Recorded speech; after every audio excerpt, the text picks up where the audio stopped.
Hey guys, Bipolar Barbie here, and I found an old video about some stuff with borderline personality disorder, and I just thought I really wanted to share that with you guys. So, this is my thoughts on what dating someone with a child is like when you have borderline personality disorder. Now, one of the things that I have really kind of noticed about myself, um, particularly because my husband had a 4-year-old daughter with someone else, and then my next ex after that, he actually, I found out when I first started kind of dating him that his ex, he'd never really had a girlfriend before, but he had a girlfriend for a couple of months, and she was pregnant with his baby. So obviously that was a shock. That was very kind of traumatic for me.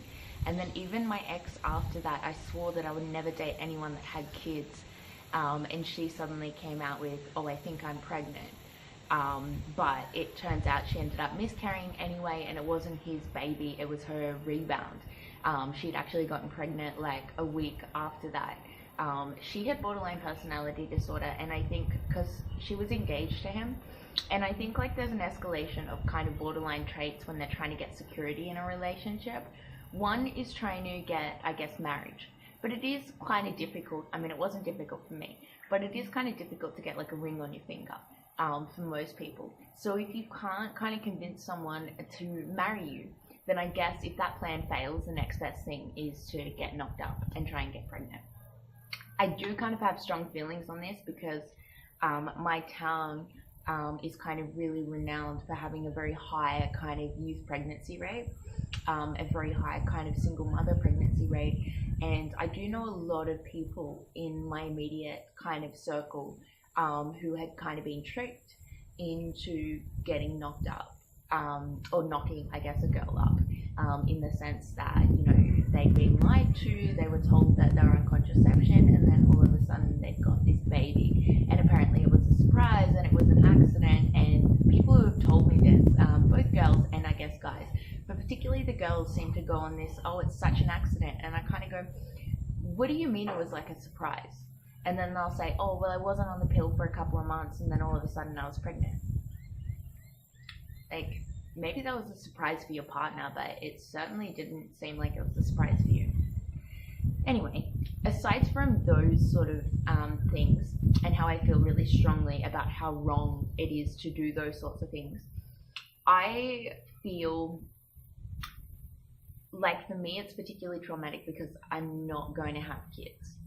So I guess kind of raising someone else's kid, I don't know, like when my husband already had his daughter, it wasn't that bad.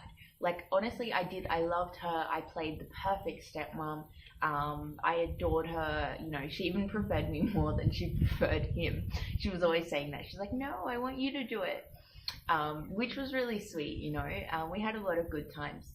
I think a baby, though, is on like a completely different level because that is like, then it's like really forefront. Like those really special experiences that happen during pregnancy and during like the first kind of 12 months, 2 years, all of those milestones, you kind of have to sit back and you really have to watch someone else go through that for the first time that you really would like to go through for the first time, you know. And even if you were going to have kids at some point in the future, it's kind of, they've already been there, done that, and there's this idea in your head that it's not going to be as special for them. They'll obviously tell you that that's not the case, but I don't know. That's kind of the way that I really, really felt about it. I think the other thing is that it's not just about the child. Probably the hardest part about dating someone with a child to someone else is the ex. Because you are going to be in that person's life. Like, they are going to be a part of your life forever. And I think particularly as a male, the standards in our society are really hard. You don't have as many rights as, for example, the mother does. And it can be really tough kind of navigating those waters. And one thing that I can't stand is watching people manipulate people that I care about. So watching a guy that I love being manipulated by their ex is really frustrating. It really makes me angry. But it also kind of makes me resent my partner in the sense that they don't do anything about it. They don't stand up for themselves. They just let themselves be walked all over. And I just think that's really unattractive. I think that's really hard. And I'm a problem solver. It's like I can't not worry about someone. And when I see a problem that's not being solved, it's really frustrating when I can see clear solutions.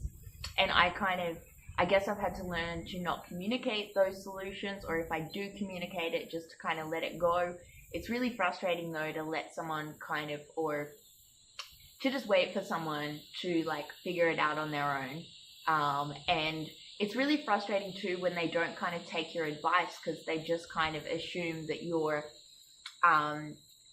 the other person. But I think my advice was never out of jealousy. It was never out of like proving a point. I never had really negative intentions. For me, all it was really about is like caring for the person that I love so much. And I think looking back, what every single one of them had said to me is, damn, I wish I'd taken your advice. Your advice was really good, and I'm really sorry that I didn't listen to you. Or the moment they did start listening to me, then things finally just suddenly got a lot better. And I think that really frustrated me, that they didn't respect my opinion enough. And I think that's the difference between a boyfriend and a partner. A partner is like a teammate, like a business partner. You collaborate with each other.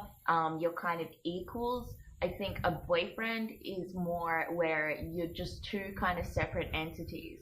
And I kind of found that really frustrating after I'd been married. And I think as you get older, you really want that kind of life partner. So going from my husband that was kind of mature in that way, and then suddenly going to a very immature man that had never been in a relationship, that had no idea how to be a boyfriend, that was really, really difficult and really, really frustrating for me. So one of the lessons that I learned is, you know what, I just can't date someone with children. I think it was such a whirlwind. It was so much drama. It just caused so much internal pain for me. And it was a really like level of, I guess, invalidation. Especially because, your partner's going through a hard time, and I get that they're going through a really hard time, but a lot of them would kind of say to me, this has nothing to do with you. Just stop worrying about it. Like, it shouldn't be affecting you. Just make it stop affecting you. Well, no, you can't switch something off like that. And that's kind of typical like invalidation for your emotions. Thank you guys for watching this video. I would love to know your thoughts on it. And, comment down below. Feel free to share this video around, because, if you think that more people need to see it, please make sure that you give me a thumbs up. That would be really, really awesome. And if you're not subscribed to my channel, please do it for more awesome videos. Thanks, guys.